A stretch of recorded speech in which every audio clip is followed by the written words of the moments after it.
Bien, bueno, el tema de hoy es economía verde, un modelo para la reactivación post-pandemia, para el día después. Y plantea ciudades sustentables y resilientes, transición energética, nuevos empleos verdes. Como dije antes, la expositora es María Gabriela Encik. Ella es licenciada en Periodismo y Comunicaciones, está especializada en ciencias, salud, ambientes y negocios. Y es integrante de la Red Argentina de Periodismo Científico, al cual pertenece alguno de los participantes de hoy. Es autora del libro Economía Verde, Innovación y Sustentabilidad en América Latina, que editó la editorial Alma Luz. Y bueno, María Gabriela en sí cree que la reactivación económica post pandemia no debe lograrse a costa de aumentar la contaminación y la crisis climática, que es preciso cambiar la forma de producción y consumo hacia modelos más sustentables que satisfagan las necesidades actuales sin comprometer las de las generaciones futuras. Y asegura que esta transformación, lejos de implicar un freno al crecimiento económico y al bienestar, presenta una oportunidad para el desarrollo con equidad y la generación de nuevos empleos verdes en América Latina. Vamos a escuchar las razones que tiene María Gabriela para fundamentar estas afirmaciones. María Gabriela, dándote las gracias por tu presencia, te dejamos el micrófono a tu disposición. Bueno, muchas gracias Jorge por tu presentación, muchas gracias para el foro para el día después, al que ciertamente yo asistí a algunas charlas porque me pareció muy interesante esto de pensar el día después, y como vos bien dijiste, Jorge, como después mandaban una encuesta de qué nos pareció la charla y qué temas sugeríamos, te sugerí hablar de la economía verde. Yo preparé una presentación que no sé si querés que pruebe yo de presentarla o la presentás No, vos y te voy diciendo. ¿Vos querés ya en la imagen tenerla? Sí, si podés ya ir presentándola, es como para ordenarme, para hablar unos 20 minutos, igual pueden ir poniendo preguntas en el chat o levantando la mano para que sea un intercambio de ida y vuelta, y después al final lo más rico de esto es hacer también un intercambio. Muy bien. Bueno, Ya tenés pásame ahí la porfa la imagen. siguiente. Sí, ahí veo que la estamos viendo. Muy bien. Paso a la Bueno, primera. esto que les voy a contar es, sí, por favor, es parte de lo que investigué para escribir este libro, que es, bueno, acá habla un poco de quién soy yo, que ya me presentaste, Jorge, soy periodista, trabajé 25 años en medios gráficos, empecé en Editorial Perfil y los últimos 13 años trabajé en el diario El Cronista Comercial. También seguí colaborando y colaboro con medios gráficos como La Nación, la revista Pymes, el portal de Economía Sustentable. Tengo una columna en un programa de radio dedicado a pymes y emprendedores en FM Millennium, y hago otro programa con una colega dedicado a temas de salud y ambiente. Y bueno, y soy integrante de la Red Argentina de Periodismo Científico. Este libro que publiqué este año es fruto de un trabajo de muchos años, no es que lo escribí ahora en la pandemia, pero sí estaba listo para salir en la Feria del Libro, lo entregué, que Irene Weiss, una de las asistentes acá, ella, el colega de la Red Argentina de Periodismo Científico, lo leyó en el verano, me lo corrigió, lo estuvimos trabajando y ayornando, sobre todo porque el libro en principio iba a estar dedicado, en principio iba a ser una especie de libro de denuncia de los desastres ambientales de Argentina. Después evolucionó hacia las soluciones, las propuestas, qué tecnologías, qué negocios con triple impacto ya están funcionando. Y después, a sugerencia de la editora, la dueña de Editorial Alma Luz, Adriana Rodríguez, ella me sugirió que amplíe un poco el panorama y hable de América Latina, que ciertamente son modelos que nosotros podemos copiar o trasladar porque tecnológicamente, culturalmente, somos similares. Así ya empiezo a hablar del contenido y de qué es esto de la economía verde. La siguiente, por favor.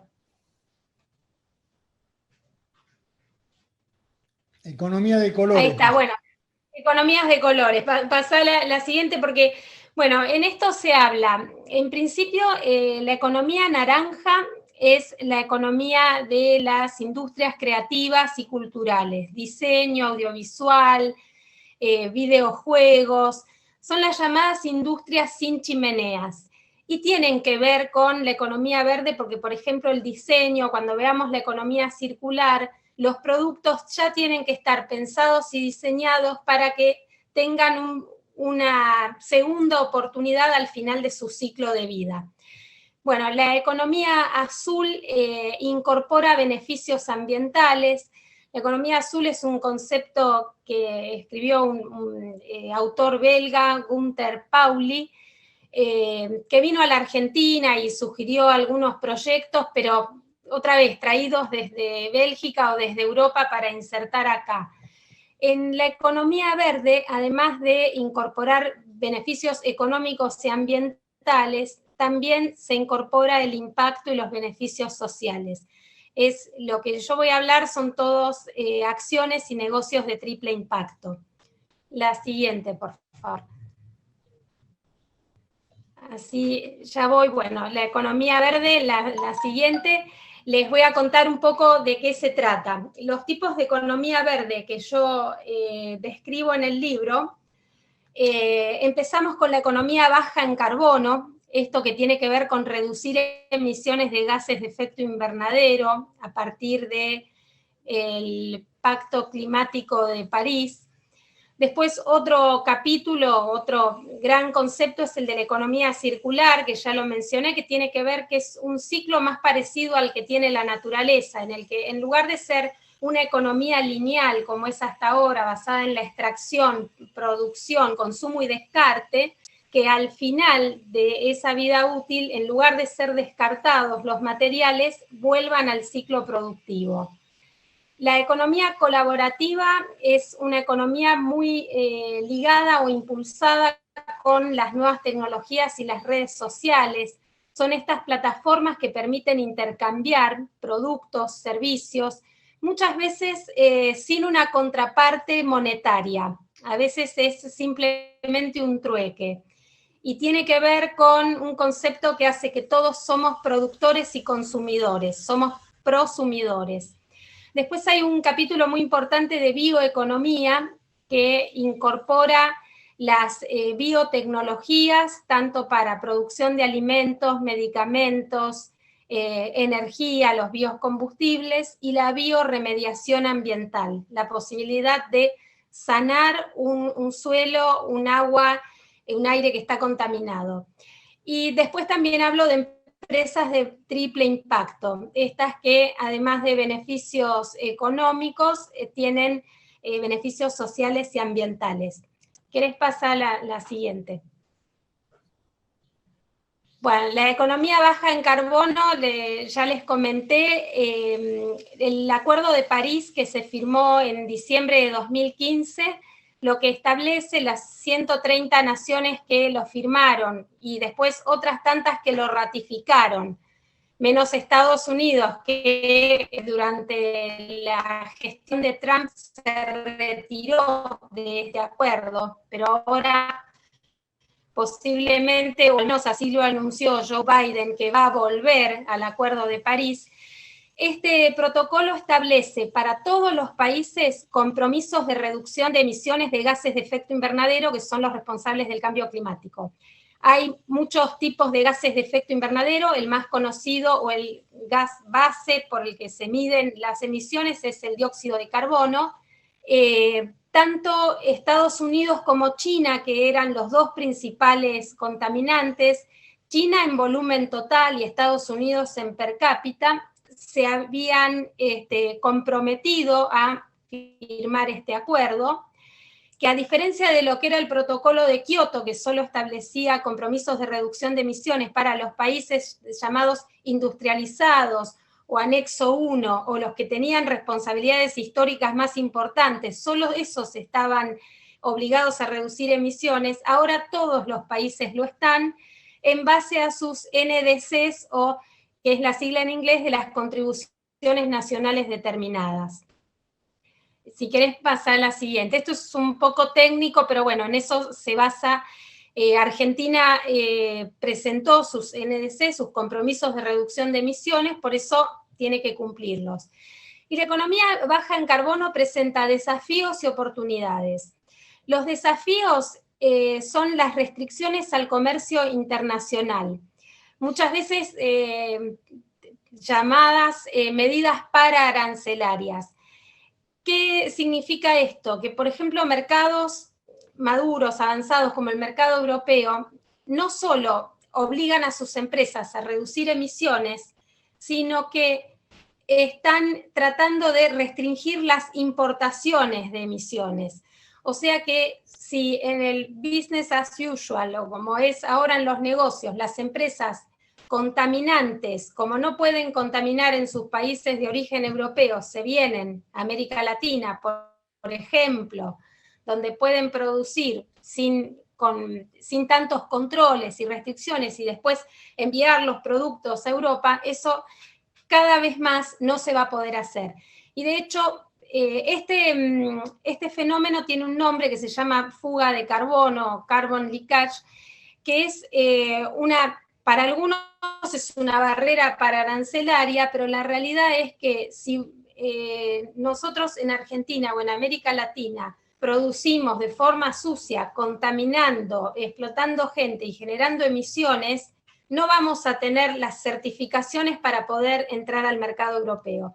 Y de hecho, bueno, la noticia que se dio este año, pese a que en la gestión anterior de Macri se había dicho que estaba casi listo el acuerdo entre la Unión Europea y el Mercosur. Bueno, esto no fue así y de hecho los países europeos se niegan a firmar un acuerdo con el Mercosur bueno, acá decimos por la política o la no política ambiental de Bolsonaro, por la deforestación del Amazonas, pero esto está pasando y va a pasar cada vez más. Esos son los desafíos. Entre las oportunidades para Argentina, concretamente, el sector donde hay más oportunidad de reducción de emisiones para ir a esta economía baja en carbono es el de las energías. Y hay una oportunidad en el cambio de la matriz energética de Argentina, que está básicamente asentada en combustibles fósiles. Hay que ir cada vez más hacia las energías renovables. Esto es algo que se hizo y que felizmente la ley de energías renovables es algo que es una política de Estado, porque la ley se sancionó en los últimos meses del gobierno de Cristina Fernández de Kirchner y se reglamentó ya entrado el gobierno de Macri y se generaron inversiones para montar, bueno, oportunidades en Argentina hay muchísimas, desde energía solar en el norte hasta energía eólica en el sur, pasando por la biomasa en la zona pampeana, hay otras energías, la geotérmica, las energías del mar, la mareomotriz, que es la energía de las mareas, y la undimotriz, que es la de las olas. Estas son energías limpias y que hoy ya son más costo efectivas que las fósiles. Lo que pasa es que sigue habiendo subsidios para estas energías fósiles. Además generan mayor cantidad de empleos, ¿sí? Son una oportunidad también para generar los llamados empleos verdes. Después, bueno, la economía circular, normalmente lo más básico que decimos de esta economía circular, hablamos de las 3 R, de reducir, reciclar y recuperar o revalorizar. Bueno, hay muchas más, hay como 11. La primera es siempre reducir el consumo y la generación de residuos. El mejor residuo es el que no se genera. Una vez ya generado, bueno, se puede reutilizar. Reutilizar un objeto no implica reciclarlo, sino que es un paso más básico, darle una función diferente al mismo objeto. reutilizar un envase, ropa, calzado, no interviene el uso de energía en esto. Reparar, esto tiene mucho que ver con las industrias, los residuos electrónicos, ¿sí? O incluso la ropa, el calzado, extender la vida útil de esos productos. Después sí, ya viene el reciclar. Los residuos electrónicos, convengamos que son un gran problema en todo el mundo y hay países que ya legislaron en contra de la obsolescencia programada, que es esto que de fábrica ya vienen los productos con una fecha de vencimiento. Por eso los celulares duran 3 años y medio y pasado ese periodo de garantía automáticamente empiezan a funcionar mal los televisores, las heladeras, los electrodomésticos. Bueno, eso en algunos países ya está prohibido hacer los productos con esa caducidad. Bien, después de, si no pudimos o si ya probamos con reutilizar y reparar, igual tenemos el residuo, ahí sí se puede reciclar. Y acá hay una oportunidad enorme de generar empleo y en América Latina hay un actor fundamental que son los recicladores urbanos. Cosa que en otros países, en Europa, la economía circular está mecanizada. O sea, la gente ya dispone los residuos donde debe ser, en distintos contenedores, eso lo lleva una máquina, no intervienen. Pero en Argentina y en América Latina tenemos a los recicladores urbanos. Y de hecho hay un plan de generación de empleo del Ministerio de Desarrollo que habla del sector de la economía circular como uno de los sectores donde se puede generar rápidamente empleo, así como la construcción, los cuidados personales. No sé si hasta acá me escuchan bien, porque por ahí yo hablo y no me doy cuenta que no... Perfectamente va. Bárbaro. Ver en el Bueno. rostro, en la atención de todos los que están escuchándote. Así que dale. Está bueno, pues pueden igual ir poniendo si tienen preguntas en el chat. Después de reciclar viene revalorizar. Revalorizar es generar a partir del reciclado otro producto incluso de mayor valor que el original. Y acá interviene el diseño. Y hay empresas cooperativas, por ejemplo, que además de reciclar, enfardar, por ejemplo, los envases PET y el cartón y venderlo a la industria, con diseño fabrican sus propios productos, ¿sí? Desde cuadernos con diseño, con el cartón, hasta con los plásticos, hacen maceteros, objetos de diseño, juguetes, etc. Remediar es una R muy importante y tiene que ver con este momento en el que estamos, en remediar, en sanar el ambiente. Ya las empresas no alcanzan con que sean carbono cero, que traten de reducir su huella. Hay cada vez más importancia en emprendimientos que buscan mejorar el ambiente que encontraron.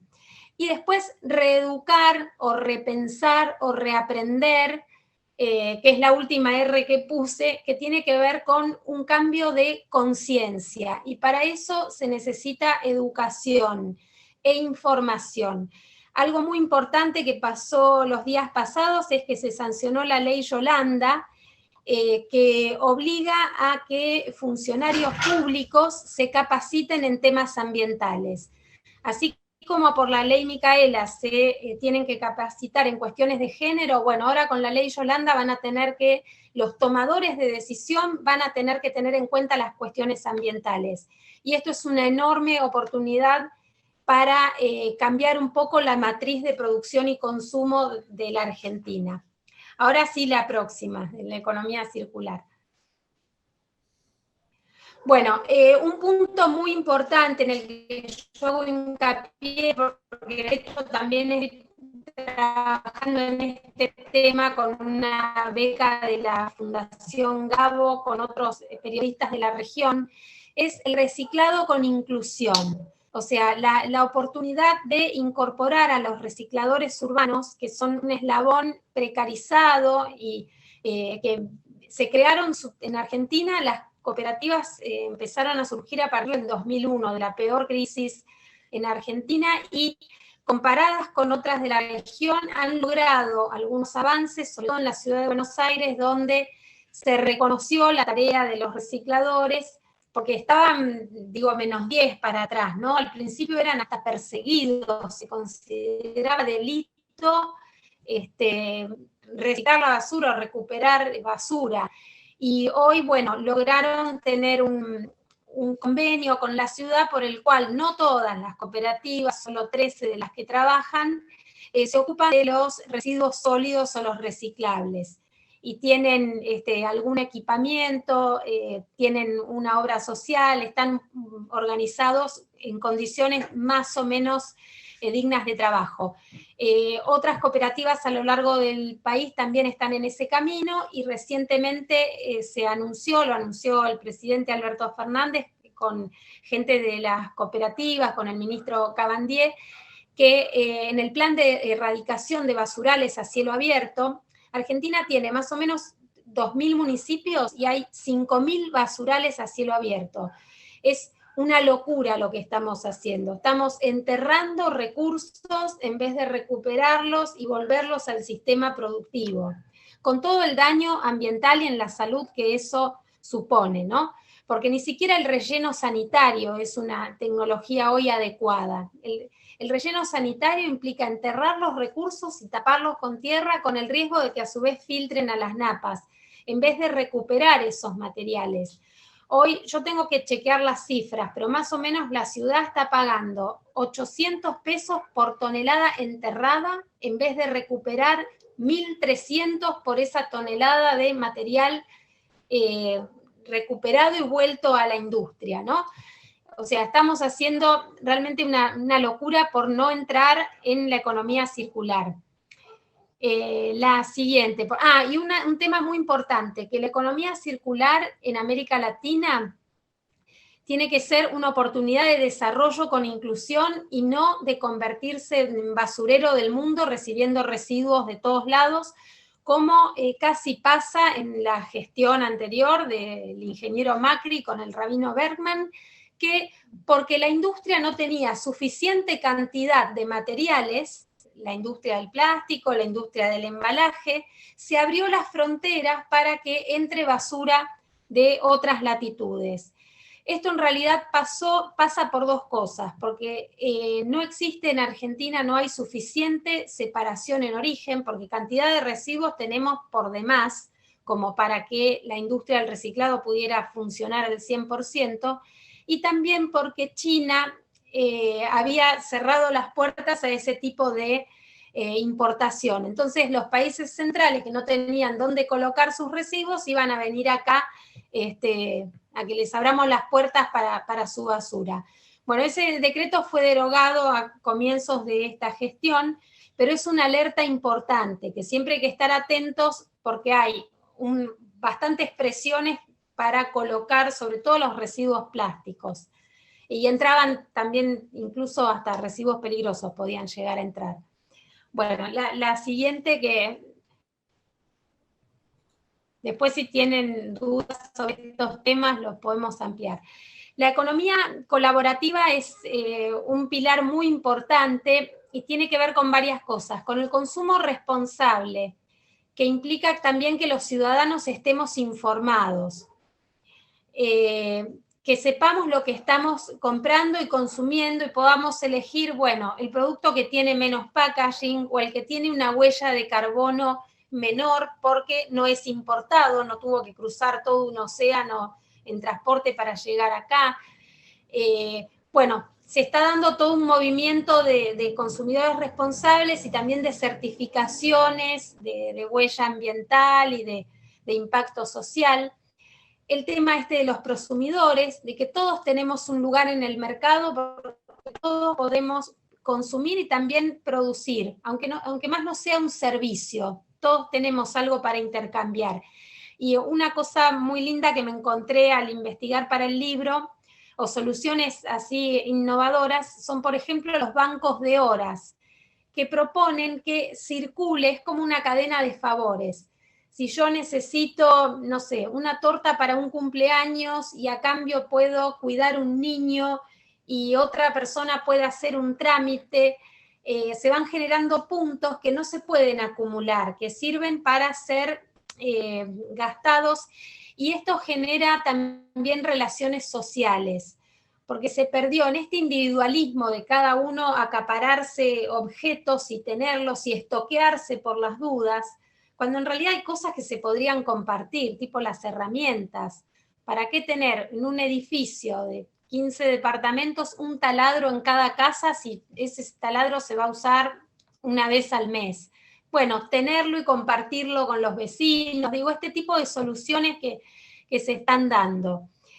Las plataformas de intercambio, bueno, Uber vino a romper un poco el esquema del transporte, Airbnb hizo lo propio con la hotelería, y no es que compite, sino que puede llegar a sumar gente que antes no iba a un hotel porque no tenía ni los recursos, ni por ahí esa posibilidad, y bueno, hoy con estas plataformas, o incluso las que son gratuitas, de el couchsurfing, que es te presto un colchón, digo, se intercambian las viviendas para vacacionar, eso está ampliando el mercado. Es visto, sí, como una amenaza, pero, a ver, después de Uber también van a venir los vehículos que se manejan solos. Entonces, los que eran choferes de taxi, que se peleaban con los de Uber, cuando vengan los vehículos autónomos, terminó el mercado. También todo lo que es plataformas compartidas, la industria automotriz hoy está virando hacia eso, porque saben que en el futuro no le van a vender un auto a cada familia, porque tal vez la gente prefiera no tener un auto sino usarlo cuando lo necesita. Y entonces, bueno, se están convirtiendo en compañías que proveen servicios de movilidad, ¿sí? Y es diferente el modelo de negocio. Acá estoy viendo algunos comentarios. Bahía Blanca no tiene una política seria en economía verde, ahora con la pandemia se cerraron. Sí, bueno, el tema del reciclado en pandemia fue tremendo, porque volviendo a lo que había dicho antes, no se consideró, si bien era considerada una actividad esencial, como cada municipio lo regula autónomamente, incluso en la ciudad de Buenos Aires se vedó el trabajo de las cooperativas. Entonces salieron recicladores informales con menos protección por ahí, de forma más desorganizada, y los galpones de las cooperativas se convirtieron en comedores donde se daba un plato de comida a la gente, o sea que si lo que querían era evitar era la aglomeración, se aglomeraron igual y no pudieron trabajar. Y por presión de la industria, que se estaba quedando otra vez sin materias primas para trabajar, tuvieron que habilitar de nuevo las tareas de reciclado. Bueno, volviendo a la economía colaborativa, hay todo un movimiento para replantearse, desde la alimentación, que estamos comiendo, la ley del etiquetado, en fin, la moda ética, que se contrapone con la moda rápida o fast fashion, que es esa moda que viene de países asiáticos donde hay dumping social, y vienen esas prendas baratísimas que son para usar y descartar. Bueno, hay gente que ya está diciendo, no quiero eso, quiero reciclarlo, en fin. El ecoturismo también, la vuelta a la naturaleza. Bueno, y una frase del Pepe Mujica que me pareció genial, porque él dice que todo lo que compramos lo compramos con tiempo, con nuestro tiempo de trabajo. Entonces, esta cadena que nos hace trabajar cada vez más para consumir más, nos está deshumanizando. Bueno, ahora sí la siguiente, porque si no me voy por las ramas.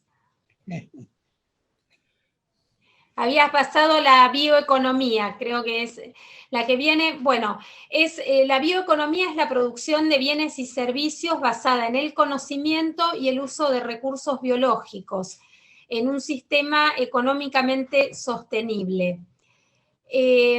Acá, tanto Argentina como otros países de la región tienen una enorme oportunidad. En Argentina hay empresas biotecnológicas de punta, o sea, desde las semilleras o la modificación genética de algunos cultivos para que rindan más o se adapten al cambio climático. Eso sería alimentación. Después, en farma, tanto para salud humana como para salud animal, hay un desarrollo muy importante de estas bioempresas. Se vio también en el desarrollo de test rápidos para COVID-19, estos desarrollos, los biocombustibles, que son una alternativa, aunque no son la panacea, pero sí tanto el biodiesel como el bioetanol son una alternativa o se pueden mezclar con las naftas para generar un combustible un poco más sostenible. Y toda la parte de bioremediación ambiental que implica utilizar bacterias para descontaminar suelos, aire y agua. Acá hay una enorme oportunidad de generar conocimiento, valor e incluso exportaciones de servicios. Después, las empresas de triple impacto también son un capítulo en mi libro. Cuento muchos casos. Hay toda una generación de emprendedores que ya están creando empresas pensando no solo en el rédito económico, sino en el social y ambiental. Y hay todo un movimiento, las empresas B, que requieren una certificación. También hay certificadoras que se ocupan de esto. Bueno, por ahí no está al alcance de todos, pero sí había una ley que es la ley de empresas BIC, o beneficio de interés corporativo, que fue sancionada y falta ser reglamentada, que lo que propone es, primero, identificar a este tipo de empresas que están a medio camino entre lo que es una fundación, una ONG y una empresa comercial, y necesitan tener un estatuto propio, porque no son ni totalmente uno ni totalmente lo otro, y después de identificarlas se les pueden dar incentivos impositivos o acceso a líneas de crédito o prioridad en las compras gubernamentales, porque son empresas que generan impacto social y ambiental. Hay muchos casos. Hay una empresa en Mendoza, Xinca, que produce calzado con neumáticos usados y retazos de la industria textil, y que además capacita y emplea a ex reclusos o a mujeres jefas de hogar que no tienen una capacitación. Ellos se la brindan para que tengan una salida laboral. Con esto se resuelve un problema ambiental, el de los neumáticos, y también social. Hay una empresa que hace mochilas de diseño, Swahili se llama, que con los bolsones de comida para mascotas, los cortan y con diseño hacen estos bolsos, mochilas. Están en un barrio del Gran La Plata, también muy vulnerable, y capacitan a mujeres jefas de hogar para que puedan trabajar en sus hogares haciendo estos textiles. Digo, hay muchísimos casos de estas empresas que a veces no tienen el apoyo por ahí crediticio o prioridad a la hora de una compra gubernamental. Bueno, sería momento de empezar a impulsarlas, porque hoy son la excepción, pero en el futuro deberían ser la regla. Las empresas que, además de un beneficio económico, dejen un beneficio social y ambiental. Bueno, creo que eso es todo lo de la presentación. Me falta, la parte de leyes. No sé si, bueno, uno de los desafíos para hacer realidad esta economía verde es que hay leyes, por ejemplo, la ley del envase, que sería, que permitiría impulsar mucho más al reciclado. Hace 25 años que se presentan proyectos y ha perdido varias veces el estado parlamentario, siendo que en otros países de la región, sin ir más lejos, en Chile, en Colombia, en Uruguay, hay ley del envase. Y en Argentina, por el lobby de algunas empresas de consumo masivo, de gaseosas, de productos para limpieza, las más grandes y que conocemos todos, no quieren que salga esa ley porque les implicaría pagar una tasa o contribución que con esa recaudación se podría mejorar la tarea de los recicladores, impulsar campañas de concientización para que las personas separen más, etc.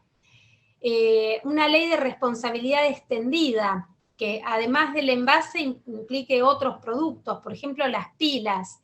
En mi libro yo cuento que en Argentina hay una planta piloto de tratamiento de pilas usadas. Está en la Universidad de La Plata. Quien creó esta planta piloto, él ofrece la tecnología a cualquier pyme o empresa que quiera, le hace la transferencia tecnológica para que en vez de hacerlo a escala piloto se pueda hacer a nivel industrial. Pero parece que no hay emprendedores interesados. Y porque como las importadoras de pilas no están obligadas a hacerse cargo del post-consumo, no habría un mercado. Y después Argentina está exportando las pilas usadas con lo que cuesta el traslado a otro país para que las traten. En el mejor de los casos, cuando no son enterradas con la basura común y generan problemas por los componentes tóxicos. En fin, una ley de responsabilidad extendida sería fundamental. Y después, bueno, leyes ambientales hay, pero hace falta que se cumpla, ¿no? También se habló de los humedales, de la protección de los bosques. Bueno, yo celebro que, aunque sea tenga media sanción, esta ley que se discutió la semana pasada, que impide hacer un negocio inmobiliario con bosques o humedales o pastizales naturales que fueron incendiados. ¿Sí? Hay que dejar de pensar en términos de la economía clásica, que a lo mejor considera que tener un territorio sin explotarlo para un negocio inmobiliario o para ganadería intensiva es perder plata, porque de hecho Argentina, conservando sus bosques, puede recibir, y de hecho pasó hace unos días, Argentina recibió una inversión de más de 80 millones de dólares por cumplir con un acuerdo que se llama REDD+, es un acuerdo para la reducción de emisiones por deforestación. Bueno, por tener sus bosques conservados y cumplir con eso, recibió fondos de un fondo verde que hay para esto, para el cuidado de los bosques. Y se viene toda una oportunidad, ¿no? Así como Europa lanzó un paquete de incentivos verdes para la recuperación económica, estaría bueno que cuando se hable de cómo queremos que sea la recuperación económica post-pandemia, se incentiven estas actividades. Porque, bueno, en el impuesto a la riqueza, por ejemplo, que está muy bien planteado, que se va a destinar parte a la salud, parte a la educación, hay un apartado que va a beneficiar la industria del gas natural, que siendo la menos contaminante de los combustibles fósiles, es contaminante. ¿Por qué no dar ese incentivo a las energías renovables? En fin, hay un debate importante en esto, pero bueno, creo que hablé mucho y no sé si quieren hacer alguna pregunta o comentar algo. Y bueno, y ahí están redes para seguirme, y si quieren conseguir el libro, bueno, es de Editorial Almaluz, Economía Verde, Innovación y Sustentabilidad en América Latina. Bueno, gracias. No, al contrario, gracias a vos.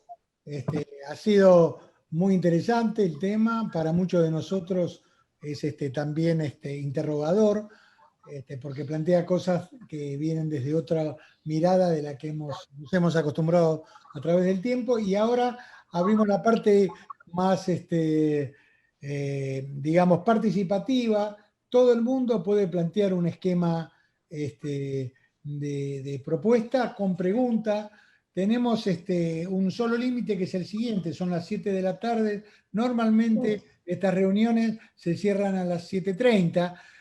Aquellos que quieran participar diciendo alguna idea y preguntando, háganlo sabiendo que puede haber otros que también quieren participar, y hagamos un uso racional del tiempo que nos queda.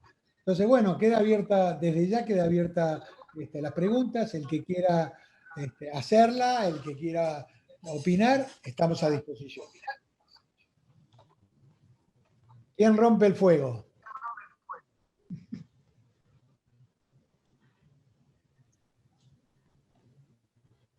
Igual acá estoy leyendo, ¿Puedo hacer una... Sí, sí, cómo no. Rodolfo, vos, sí, cómo no. Sí, sí, soy Rodolfo Estela. Dale nomás. Yo la pregunta, como es periodista, Graviela, entonces me parece que la pregunta mía va a ir por ahí.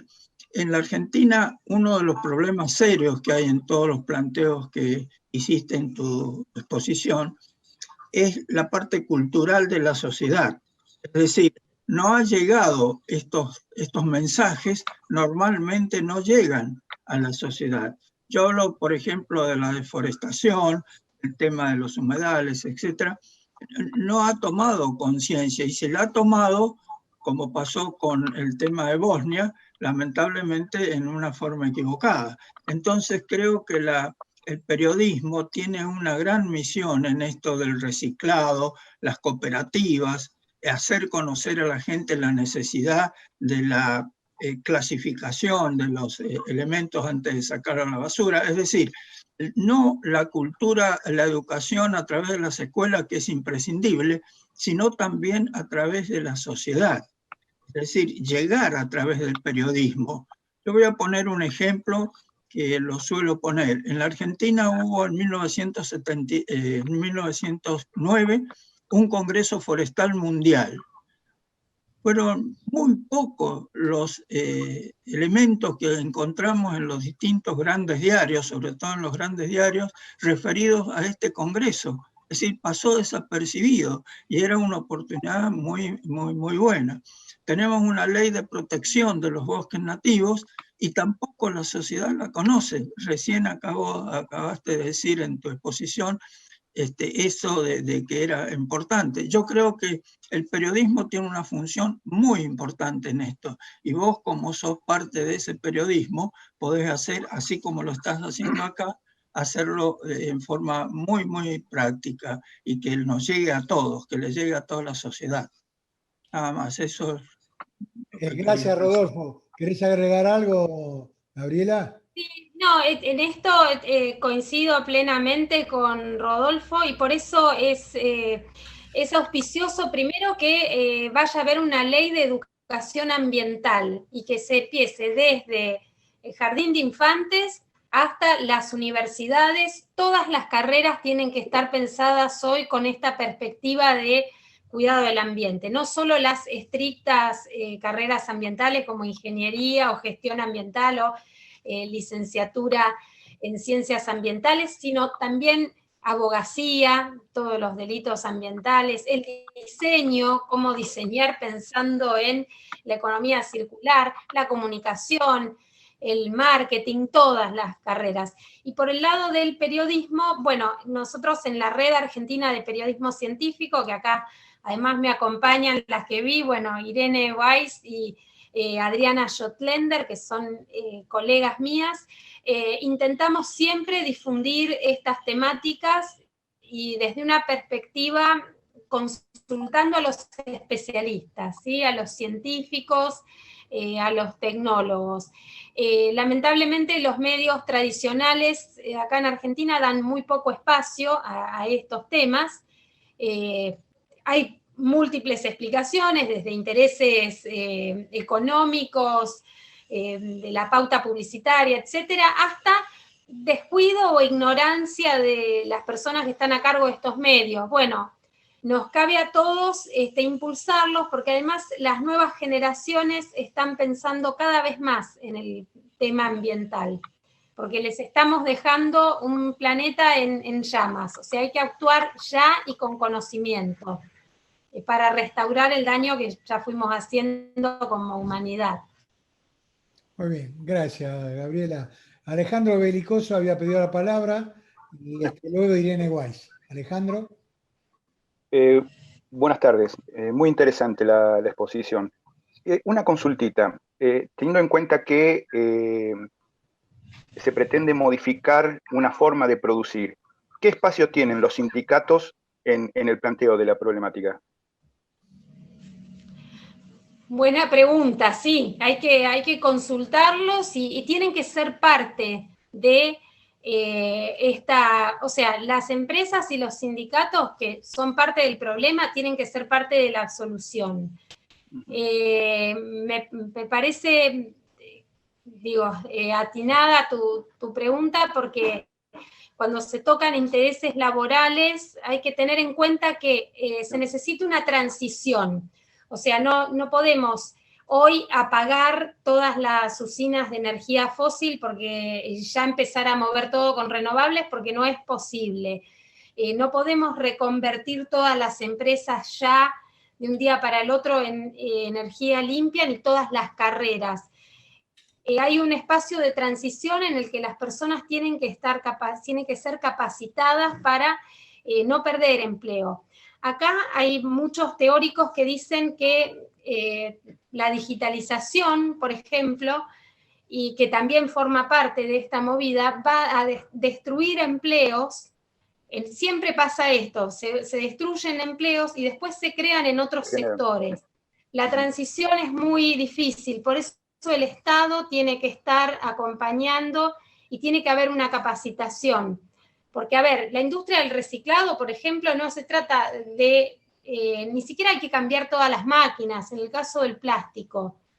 Se trata simplemente de trabajar con materias primas que sean de origen reciclado. Bueno, eso requiere capacitación y requiere un diálogo en el que se convoque a todos los sectores, a los empresarios, a los trabajadores, al gobierno y a la sociedad civil.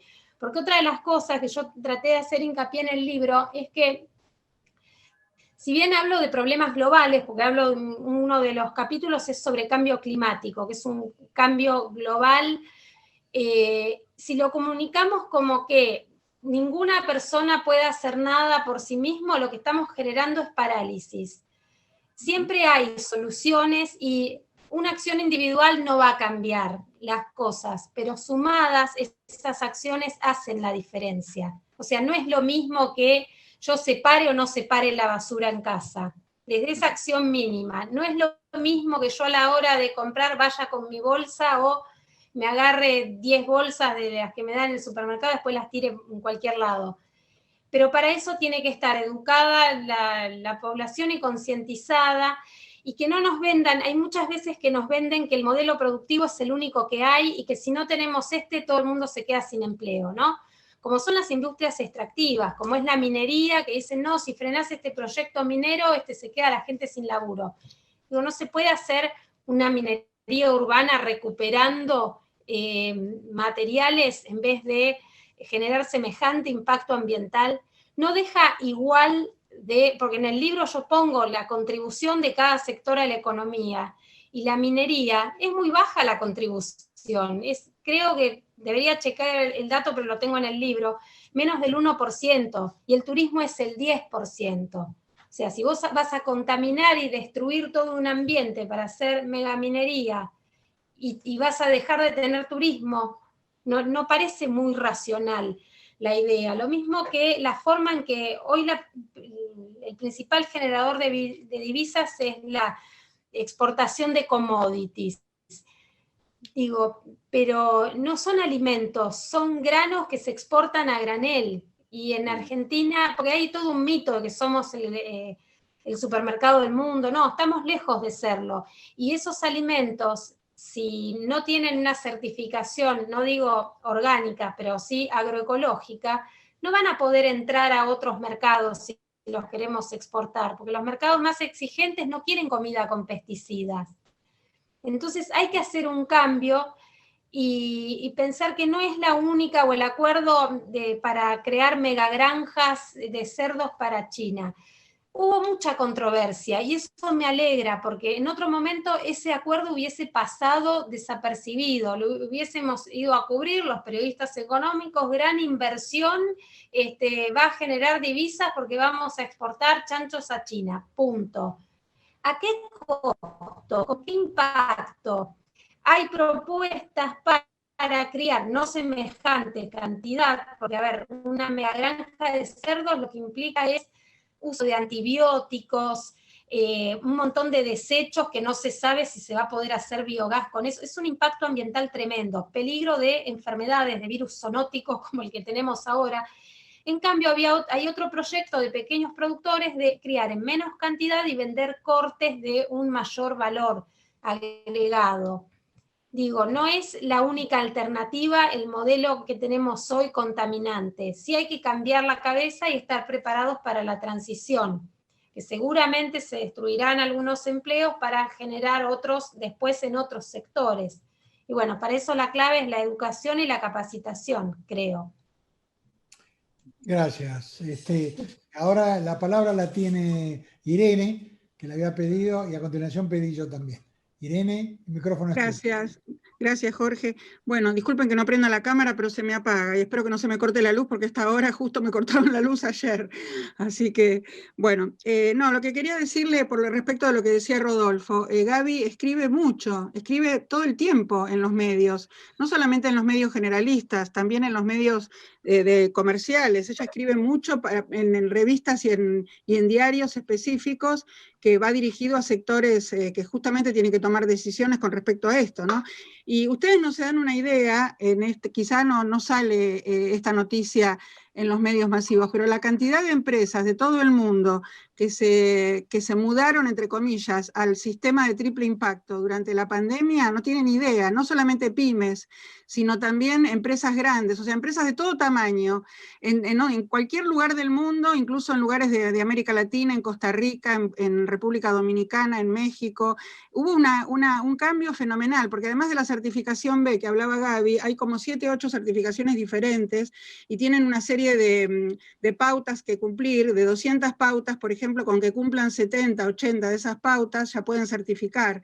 Y eso les da una cantidad de beneficios impositivos, de subsidios. O sea, durante este año de pandemia hubo un cambio increíble todo eso. Quizás no se conoce mucho, pero yo que estoy todo el tiempo leyendo, quizás le llama la atención mi doble, digamos, porque Gaby todo el tiempo menciona que estoy en la red de periodismo científico y es cierto, pero tengo una doble función, porque además de trabajar en la universidad como profesora de grado y de posgrado, yo estoy en la red porque dirijo un programa de educación y de divulgación científico-técnica en temas ambientales con personas de 22 carreras diferentes, o sea, totalmente transdisciplinaria. Entonces, la idea un poco justamente es que toda la gente pase esta transición, independientemente de la profesión de la que vino, que la gente se vaya adaptando cada vez más rápido a esta transición. Y esto tiene que ver un poco con digamos, una teoría que ya cada vez más es práctica, de un economista poco convencional francés que se llama Serge Latouche se escribe,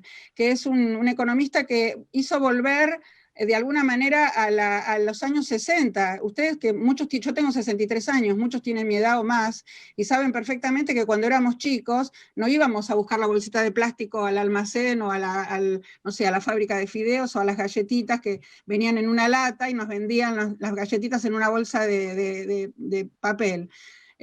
O sea, él dice no es volver a la Edad Media, es volver a los años 60 con toda la tecnología actual, pero volver a los años 60 en cuanto a no hacer tanto abuso de los bienes y servicios ambientales, que es como se llama ahora los recursos naturales. Las empresas de triple impacto las van a encontrar, si buscan en inglés, como las 3P, Profit, Planet y People. O sea, profit sería lo que dijo Gaby, obviamente tiene que ser con un beneficio económico porque si no, no es empresa, pero People es la parte de beneficio, digamos, social, y Planet, por supuesto, toda la parte ambiental. Y con respecto a Gaby, a lo que vos decías de la ley Yolanda, yo no soy, o sea, por supuesto que es un gran avance, yo la conocí mucho, Yolanda Ortiz, varias veces conversé con ella, la traje de algunos congresos, me acuerdo, ella fue la primera secretaria, cuando todavía no era ministerio, antes se llamaba Secretaría de Recursos Naturales y Ambiente Humano, y murió el año pasado, en junio del 19, a los 90 y pico de años, 93 creo que tenía, ella era del 26, y yo charlaba mucho, como vivía cerca de mi casa, siempre le ofrecía traerla con el auto, y yo me sentía como conduciendo a Miss Daisy, vieron como la película, porque aprendí cualquier cantidad escuchándola de toda su experiencia. Ella era doctora en química, pero era muy autodidacta en los temas ambientales. Y yo no soy digamos, tan optimista en el sentido de que si bien la ley es muy buena y está genial que los funcionarios se reeduquen en esto, en realidad la cuestión no es solamente que aprendan, la cuestión es que hay muchos intereses, como vos bien dijiste, Gaby, muchos intereses que están redirigidos hacia lugares equivocados con respecto a lo ambiental. Así que eso es lo que me parece que también hay que meter en la cabeza de los funcionarios o de los tomadores de decisiones, esa cuestión. Y bueno, el otro que les quería comentar también es que con respecto al tema de las empresas estas que certifican, las certificadoras, si bien hay bastante libertad, por ahora no es tan estricto, porque como toda transición es bastante débil, pero cuando esto se empieza a poner un poco más fuerte y a nosotros no nos compren productos, como Gaby bien mencionó, que tengan algún tipo de plaguicida o que no tengan un valor agregado o lo que fuere, ahí es donde realmente se va a tener que replantear dónde se pone la exención impositiva, dónde se ponen los subsidios. Por eso les quería un poco aclarar esto porque me parecía importante. Gracias. No, gracias a vos, Irene. Gracias, Irene. Sí, Gabriela. Sí. Bueno, no, claramente lo que dijo Irene, y otra cosa, hay un capítulo de mi libro en el que yo hablo de la deuda ambiental, ¿sí? De qué países son deudores y acreedores en términos de bienes y servicios ambientales. Bueno, casualmente es todo lo contrario, o casi justo lo contrario de los deudores y acreedores financieros. Argentina en ese listado estaría del lado de los acreedores, ¿sí? Países como Estados Unidos, Israel, Japón, o sea, países considerados avanzados y que en términos financieros son todo lo contrario, bueno, son deudores ambientales. Tiene que ver, hay un cálculo que hace una organización internacional que es de Global Footprint Network, que toma en cuenta la biocapacidad de cada país, o sea, la capacidad que tiene un país en su territorio de regenerar los bienes y servicios ambientales durante un año. Y ahí Argentina no está tan bien, porque nosotros, o sea, la ventaja que tenemos es que es un país extenso y con relativamente poca población, pero nuestro nivel de consumo y forma de consumo, si se toma per cápita, es muy alto. Entonces, hay cosas que tenemos que trabajar y hay muchísimo por hacer en este sentido y hay que hacerlo valer.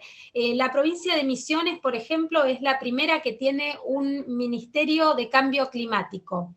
Y el ministro que asumió recientemente dijo que él quiere que el mundo le pague a Misiones por sus servicios ambientales, porque Misiones está conservando su selva y eso genera oxígeno para toda la humanidad, y que quiere fondos a cambio de eso. Y es una política que ya muchos países lo están haciendo. Indonesia, sin ir más lejos, que están haciendo valer los servicios ambientales, el valor que tiene el aire puro o el agua puro, la capacidad de generar oxígeno a partir de un bosque nativo, que tiene mucho más valor y capacidad que un bosque implantado.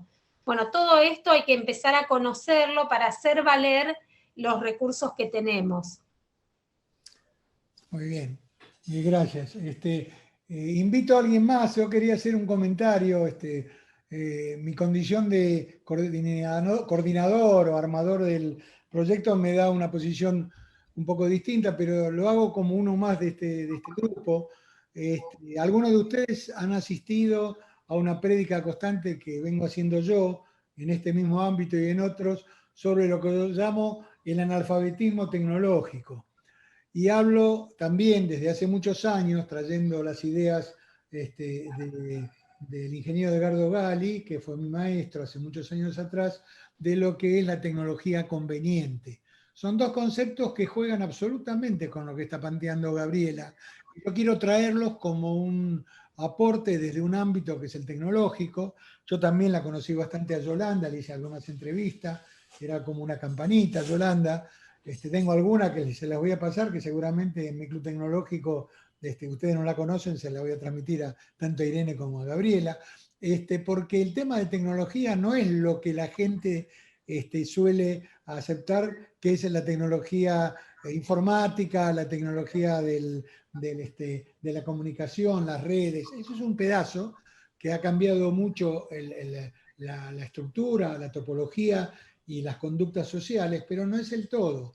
lo que María Gabriela está planteando y lo que plantea Irene, introduce con el concepto de tecnología conveniente una cantidad de elementos para poder discernir en cada momento cuando una tecnología apunta a lograr un estado de armonía para la humanidad, de armonía, de equilibrio. Yo que soy libriano, soy amante del equilibrio y lo busco permanentemente, de equilibrio que permita la supervivencia de la especie, que hoy está también puesta en duda, como ustedes saben muy bien.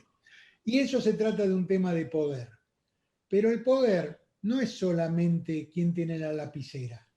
Los sistemas formales de representación son sistemas formales y como acá dijo alguien, o muchos, creo que lo dijo, Irene dijo, es tal cual, porque las leyes ambientales existen desde hace mucho tiempo y no se aplican. Y yo puedo nombrar 40 leyes más que existen hace mucho tiempo y como leyes y no se aplican, porque en última instancia lo que hay que analizar es cómo juegan los factores de poder. Y cómo juega lo que ella llamó, creo que la palabra fue la concientización, que en realidad yo lo considero que es un proceso de trasvasamiento generacional. Yo hace muchos años, le pongo el ejemplo chiquitito que vale la pena, hace 25 años atrás hacía alfabetización informática contra la idea de la tecnología digital y todo ese conjunto de especies de colores y de lucecita que muchos, propios y ajenos, insistían en plantear. Me desesperaba porque me daba cuenta, yo que vengo de esa profesión de más de 50 años, que en realidad el conjunto de la sociedad no comprendía lo que estaba sucediendo. Y bastó que pasaran 20 años para que cosas que a mí me parecían absolutamente inalcanzables hoy se transformen como naturales, porque hubo una apropiación de otras generaciones, con sus defectos y sus virtudes, pero ya no fue necesario instalar la agenda de la importancia que tenía la alfabetización informática porque llegó de la mano de las nuevas generaciones. En esto sucede lo mismo, y en el sentido, Belicoso habló de el rol de los gremios. Yo tengo mucha relación con gremios, algunos grandes y otros no tanto, pero hablo con la gente de los gremios. Yo lo que creo, con respecto a los gremios, que los gremios tienen dos características, dos roles fundamentales. Uno es la importancia que tuvieron tradicionalmente y el poder que desde esa importancia de la historia argentina, no lo voy a repetir ahora, pero creo que todos ustedes la conocen, pudieron alcanzar para la reivindicación de los derechos de los trabajadores hoy formales. Los trabajadores informales son parte del problema. Yo estuve en CGT cuando estaba Juan Carlos Smith, trabajé en CGT, y una de las grandes discusiones que hubo en CGT, que todavía existe hoy, es el tema de los trabajadores informales. Desde esa época tengo una amistad con el gringo Castro de muchos años, y yo tengo una discusión amable con el gringo cuando habla, y con la gente que está con él, cuando habla de la nueva economía. Yo personalmente, lo digo como un hombre de 76 años que pasa por estos lados, no creo que haya una nueva economía. Lo que creo es que hay una resignificación de los conceptos que hicieron que la economía fueran instrumentos de acumulación de riqueza y de desnivel y de explotación de la gente a través de los años.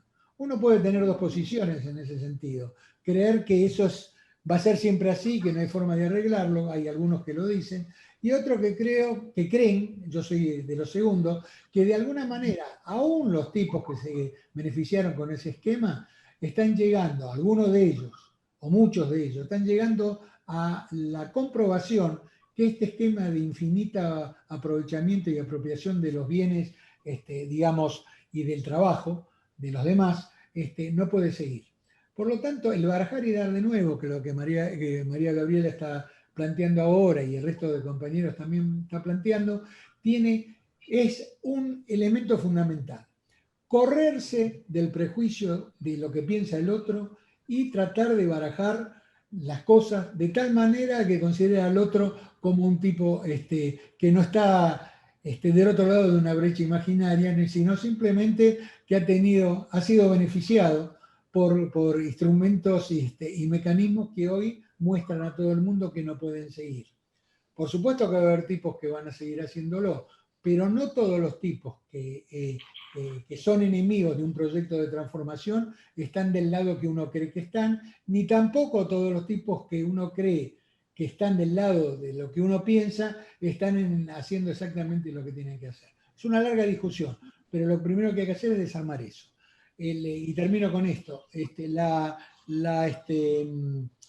La propuesta que nosotros decimos, algunos de ustedes se habrán aburrido de escucharla, es que la Argentina tiene que superar la idea del triángulo de Sábato, que juntaba para los sistemas productivos a 3 actores: el Estado, el sistema científico-tecnológico y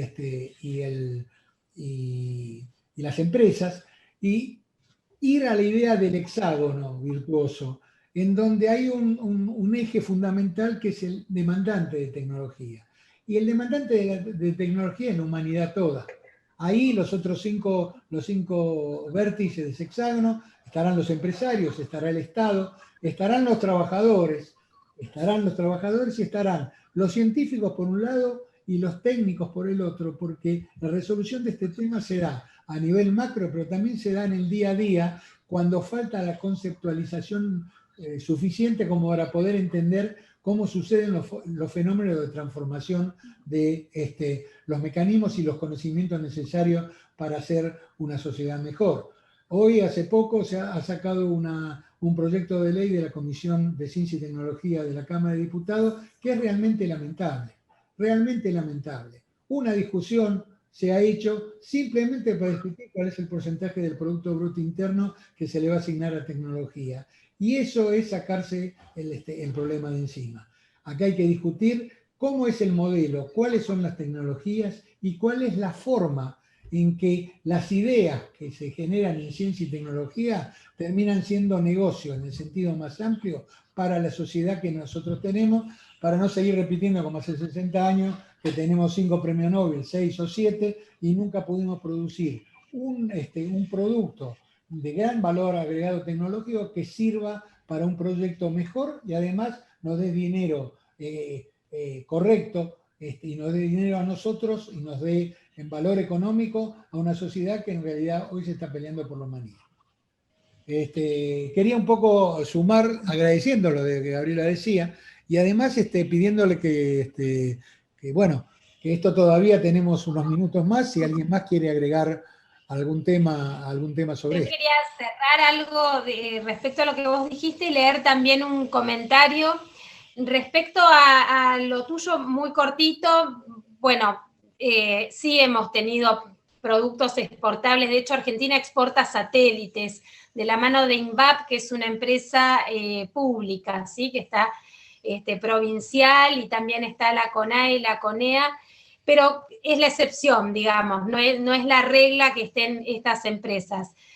Por otro lado, la pandemia generó en todo el mundo un replanteo económico. De hecho, hay países que ya estuvieron debatiendo seriamente el ingreso básico universal o el ingreso ciudadano. Esto de que cada persona, más allá de que tenga trabajo o no, que tenga empleo formal o informal o cuánto gane, tiene derecho a poder comer, vestirse y tener un techo. Este mundo en el que estamos, en el que unos ricos se apropian de todo y acumulan, y hay una inmensa cantidad de pobres, no va más, y es lo que refleja la pandemia que nos pasó. Ni hablar de la discusión del impuesto a la riqueza, que desde el vamos, muchísimos países, creo que hasta Chile, que lo tenemos enfrente, ya es un hecho, digo, estamos en una pandemia, y el problema no es de producción, es de distribución. En Argentina, sobre todo, porque somos un país desigual, no pobre. Quería leer un comentario acá que me preguntan por, espera que lo perdí, de Dardo Raúl, ¿cómo considerás en cuanto al... En cuanto al balance de carbono, el uso de restos de cosechas agrícolas para generación de electricidad y calor? Bueno, esa es la biomasa, digamos. Hoy todo lo que estemos tirando, enterrando, liberando a la atmósfera es un desperdicio. No nos podemos dar el lujo de no tener una economía circular. Yo siempre lo digo, a veces suena pedante, pero Argentina es un país más pobre que Alemania. Sin embargo, ahora, ¿no? Nos comportamos como si fuéramos más ricos, enterramos recursos, enterramos basura, cuando en Alemania la reciclan toda y lo que no pueden reciclar lo hacen energía. Digo, tenemos que ir hacia una economía, romper con esta economía lineal y de acumulación en manos de unos pocos, hacia una economía circular y que sea con mejor distribución. No sé, acá, bueno, hay comentarios. INVAP es un caso excepcional, pero se ha convertido en un faro para los profesionales jóvenes. Bueno, ponen felicitaciones. Y a un capítulo importante de mi libro también hablo de finanzas sostenibles. Hay todo un movimiento hoy que está empezando a mirar a quién financian los bancos, que proponen que si ese banco financia a las petroleras, a las mineras, a las empresas que contaminan, hay usuarios que no quieren ir a ese banco, y también hay informes que dicen que las inversiones sostenibles son a la larga mejor negocio, porque uno no te arriesgas a que haya después algún juicio, algún problema legal por contaminación, explotación de personas. Hay todo un movimiento de finanzas sostenibles o no solo que las entidades pregunten cuándo me vas a devolver y a qué tasa la plata que te estoy prestando, sino cómo la vas a usar. Social y ambiental tiene este proyecto a la hora de prestarte este dinero. Bien, así bien, que bueno, no sé si bueno. queda alguna pregunta, ya estamos a 2 minutos. Yo les agradezco mucho en un feriado que se hayan conectado y que hayan dado propuestas y contactos, y esperemos que a la hora de pensar el día después, pensemos cómo el día después, que no sea lo mismo de siempre y redoblado, porque realmente estamos yendo hacia un desequilibrio ecosistémico preocupante. Bueno, no, al contrario, el agradecimiento es nuestro. Queda mostrar el libro que escribí, si a alguno le interesa seguir con estos temas. Bueno, el título es Innovación y Sustentabilidad en América Latina, de Editorial Almaluz. Y esta es la tapa, que la ilustración la hizo una amiga mía que es artista plástica, es un fragmento de una de sus obras. No, lo que decía es que los agradecidos somos nosotros. Lo que vos planteás es un tema que requiere profundización y discusión, la presencia de los autores y los actores que piensan, digamos, más cerca de la lapicera que del planteo, digamos, de alguna manera de transformación que estás planteando. Y seguramente volveremos con este tema, porque en lo que ustedes plantean hay un germen de una discusión que está por darse en Argentina y en el mundo, que es a dónde carambolas vamos a ir a parar si no cambiamos estos esquemas. El Papa Francisco hace muchos años que está a través de sus encíclicas avisando esto. Yo que lo sigo a Francisco porque creo que además de tener claras las cosas, tiene lapicera, porque acá también se trata de tener poder, y la Iglesia Católica Argentina, digamos del mundo, la Iglesia Católica tiene poder, y porque creo que ha sido un hombre valiente que transformó muchas de las cosas que la Iglesia tenía. Creo que hay una gran coincidencia en una gran parte de la humanidad, y que hay un proceso de transformación en donde lo conceptual es fundamental.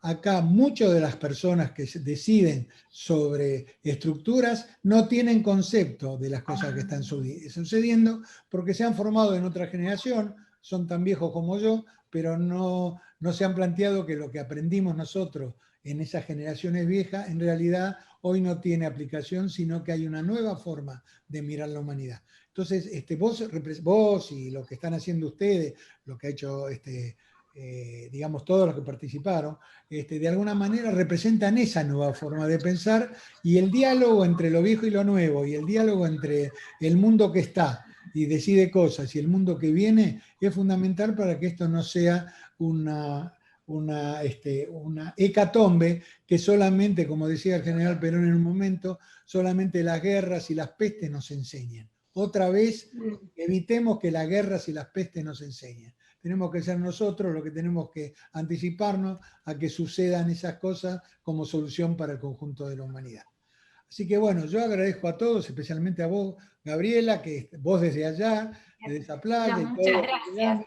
Y como vos decís muy bien, muchas gracias a todos los que estuvieron hoy, que es un día difícil, porque es vacaciones, es un día en que además se conmemora una de las cosas que tendríamos que recordar siempre, que tiene que ver con la soberanía y tiene que ver cómo la tecnología conveniente permitió que los dos grandes imperios que gobernaban el mundo tuvieron que fijarse en los que mandaban en este pequeño país, como para poder negociar y dejar que las hidrovías sigan siendo argentinas. En ese esquema global, les agradezco la presencia y los sigo invitando abiertamente a que participemos en todo lo que tenemos. Gabriela, no va a ser la última vez que te convocamos y vamos a seguir adelante con este tema junto con el resto de temas que llevamos.